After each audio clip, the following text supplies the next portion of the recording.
Horas, jumpa lagi dengan Baligi Academy dari tepian Danau Toba yang indah.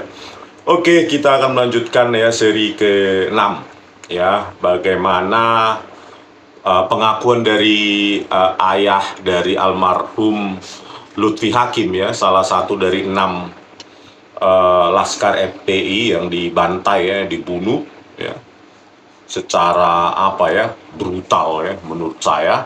Dan ayah dari almarhum Lutfi Hakim ini bernama Pak Daenuri ya, Pak Daenuri. Di sini akan kita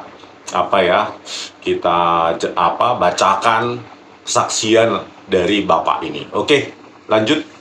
Detailnya bagaimana itu? Saya ambil dari Tempo. Kami sudah memprediksi. Ini Tempo 20 Maret ya, 2022 ya. Iya. Terus? Kami sudah memprediksi karena sidang ini sekedar dagelan, kata Daenuri, orang tua salah satu laskar FPI yang tewas ditembak di Tol Cikampek KM 50. Malam itu, Sabtu 19 Maret 2022, ruang konferensi di salah satu hotel di kawasan Tamrin, Jakarta Pusat dipenuhi gema tiap kali pembicara menagih takbir yang diikuti para keluarga korban penembakan laskar FPI. Dari pojok sebelah kanan, salah satu keluarga laskar FPI, Daenuri, ikut mengumandangkan takbir di ruangan 5 kali 10 meter. Dengan berkopiah dan berjaket hitam, ia duduk di jajaran barisan paling belakang dari 3 jajar meja panjang dibalut kain hitam. Konferensi pers yang digelar Koalisi Persaudaraan dan Advokasi Umat KPAU berlangsung 1,5 jam. 1,5 jam, oke. Anak saya ditembak dengan 4 peluru di dada kiri dengan ukuran jarak yang sama. 4 peluru ya di dada kiri dengan ukuran jarak yang sama ya, pengakuan dari Pak Daenuri ini. Terus? Kata Daenuri saat menceritakan Lutfi Hakim, putranya yang tewas saat berusia 25 tahun kepada Tempo setelah konferensi pers. 4 peluru di dada kiri ya. Padahal dari persidangan dan keputusan itu diakui bahwa katanya ini tembakan untuk melumpuhkan ya, tapi 4 kali katanya ya, tembakan melumpuhkan tapi 4 kali di dada kiri pula ya, dada yang sama ya. Terus? Saya kecewa, pasti kecewa. Tetapi memang kami sudah memprediksi karena sidang ini sekedar dagelan, sebab kami yakin karena mereka tidak bakal dihukum, katanya. Sidangnya itu yaitu terdakwanya Yusmin Ohorela, terus Fikri Ramadan Tawainela, dan satu lagi yang telah katanya tewas kecelakaan motor Scoopy ya. Siapa itu namanya? Elwira Jendrato ya, Priyadi Jendrato ya. Terus Daenuri bercerita pertemuan muka terakhir dengan Lutfi saat dia pamit untuk mengawasi Rizik Syihab bersama teman-temannya. Mengawal. Kemudian Daenuri sempat bertukar pesan melalui ponsel untuk menanyakan kabar. Kok belum pulang? Dia balas, masih tugas mengawal, kata Daenuri saat mengirim pesan pukul 13.30 WIB pada Ahad 6 Desember 2020, sehari sebelum penembakan. Jadi 6 Desember 2020 masih komunikasi ya, pukul 13.30 siang gitu ya, kok belum pulang? Dia balas masih tugas mengawal ya. Lutfi Hakim membalas kepada ayahnya. Oke, lanjut. Esoknya, 7 Desember 2020, Daenuri mendapat kabar sebelum azar dari tetangga dan ketua RT bersama pengurus masjid. Mereka bilang anak saya termasuk korban penembakan, katanya. Saat menceritakan sosok Lutfi, Daenuri meragukan anaknya sampai berani merebut senjata api polisi atau melakukan perlawanan seperti yang dipaparkan dalam sidang. Jadi di sidang itu disebutkan Lutfi Hakim itu di dalam mobil Daihatsu ya? Xenia ya. Xenia merebut senjata api polisi gitu ya, pengakuan dari terdakwa tersebut ya. Jadi ayahnya ini nggak percaya anaknya sampai berani merebut senjata api polisi tersebut, oke? Tidak mungkin dia merebut senjata polisi. Dia orangnya lembek. Orang dibentak orang tua saja dia nangis, tuturnya. Jadi Lutfi Hakim ini menurut penuturan dari Pak Dainuri ini orangnya lembek dan tidak mungkin dia berani ya merebut senjata polisi ya. Oke. Dia juga meragukan Andi Oktiawan, 33 tahun, anggota FPI yang dituduh menembak polisi, memiliki pistol rakitan seperti yang diungkap dalam persidangan. Andi itu masih saudara dan tetangga. Tidak mungkin main pistol rakitan, katanya. Jadi Andi Oktiawan ini adalah salah satu dari 6 laskar FPI itu ya. Iya. Usia 33 tahun dan ternyata merupakan saudara masih ya dengan Pak Dainuri ini dan tetangganya. Jadi Pak Dainuri ini mengaku ya tidak mungkin karena Andi itu nggak mungkin main pistol rakitan ya. Pistol rakitan berarti yang digunakan menurut sidang katanya pistol rakitan ya. Ya, oke, lanjut. Dainuri mengatakan Lutfi merupakan sosok yang pendiam tetapi suka bergaul dan bermain sepak bola.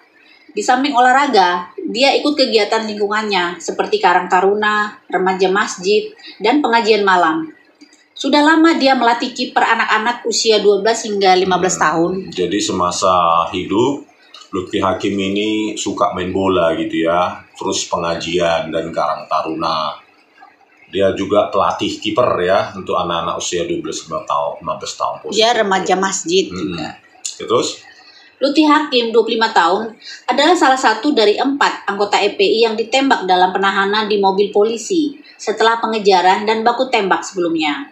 3 lainnya, yakni Muhammad Reza, 20 tahun, Ahmad Sofyan alias Ambon, 26 tahun, dan Muhammad Suci Kadafi, 21 tahun. Peristiwa itu Terus lanjut. Peristiwa itu bermula ketika Polda Metro Jaya memerintahkan Bribtu Fikri dan Ibda Elwira Priyadi untuk membuntuti mobil milik Rizik Syihab. Pengejaran itu berakhir dengan baku tembak yang terjadi di Jalan Simpang Susun, Karawang Barat, Jawa Barat pada Senin dini hari 7 Desember 2020. 2 anggota Laskar FPI, Faiz Ahmad Syukur, 22 tahun, dan Andi Oktiawan, 33 tahun, tewas pada baku tembak pada saat itu. Nah, ini kan dalam jalannya persidangan ya. Dan ini sesuai dengan pengakuan dari 2 terdakwa yang masih hidup ya. Fikri Ramadan dan Yusmin Ohorela itu. Tapi seri 5 kita sudah bahas ya, ternyata dari Direktur Operasi Jasa Marga ya, Yoga Trianggoro itu ternyata 20 jam sebelum kejadian ya, 7 Desember 2020, artinya 6 Desember 2020 pukul 16.40 katanya fiber optik itu bermasalah dan tidak bisa mengirimkan video CCTV ya. Jadi murni bahwa kejar-kejaran dan baku tembak itu adalah murni dari pengakuan dari 2 terdakwa tadi ya, karena tidak didukung atau di backup dengan bukti ilmiah, yaitu video CCTV ya. Selalu bermasalah video CCTV ini ketika berkaitan dengan pelakunya adalah polisi. Oke, lanjut. Sementara Lutfi dan 3 korban lainnya ditembak oleh terdakwa yang menuduh mereka melakukan perlawanan dan mencoba merebut senjata api di dalam mobil polisi. Tuh ya, setelah Lutfi Hakim ini katanya merebut senjata ketika dari rest area KM50 itu kan ya, dibawa dengan mobil Xenia. Itu pengakuan juga ya, karena apa yang terjadi adalah di dalam mobil Xenia tersebut, dan Lutfi Hakim dan lainnya, 4 lainnya atau 5 lainnya itu sudah tewas ya. Jadi murni pengakuan dari Fikri Ramadan dan Yusmin Ohorela ya. Pada 18 Maret 2022, Majelis Hakim Pengadilan Negeri Jakarta Selatan memutus lepas Bribtu Fikri Ramadan dan Ibda Muhammad Yusmin Ohorela dengan alasan terdakwa menembak 4 laskar FPI yang ditahan dan dalam rangka pembelaan terpaksa. Pengakuan lagi kan. Oke, lanjut. Ini bantahan ayah laskar FPI yang meninggal. Pisau saja nggak punya, apalagi pistol. Dari Ermol ya. Saya ambil dari Ermol ya. Keluarga Laskar FPI yang tewas dalam insiden di Jalan Tol Jakarta Cikampek memberikan kesaksian di hadapan anggota Komisi 3 DPR RI.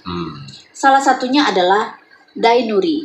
Ia adalah ayah dari Lutfi Hakim, satu dari 6 Laskar FPI yang meninggal ditembak aparat kepolisian.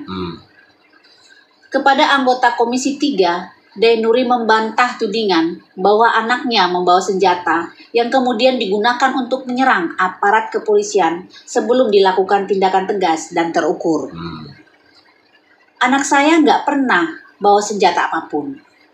Pisau saja nggak pernah, apalagi pistol, kata Dainuri dalam rapat dengar pendapat umum RDPU dengan Komisi 3 DPR RI di Senayan, Kamis 10 Desember, seperti diberitakan kantor berita Remol, Jakarta. Makanya saya bilang kan agak konyol SOP-nya kalau mereka ditangkap ya setelah baku tembak itu mereka ditangkap di rest area KM 50, terus 4 orang yang masih hidup ini katanya merebut senjata, menjambak dan lainnya, dan ketika ditangkap ya ini kok bisa mereka tidak diborgol, tidak diikat atau diawasi secara ketat ya.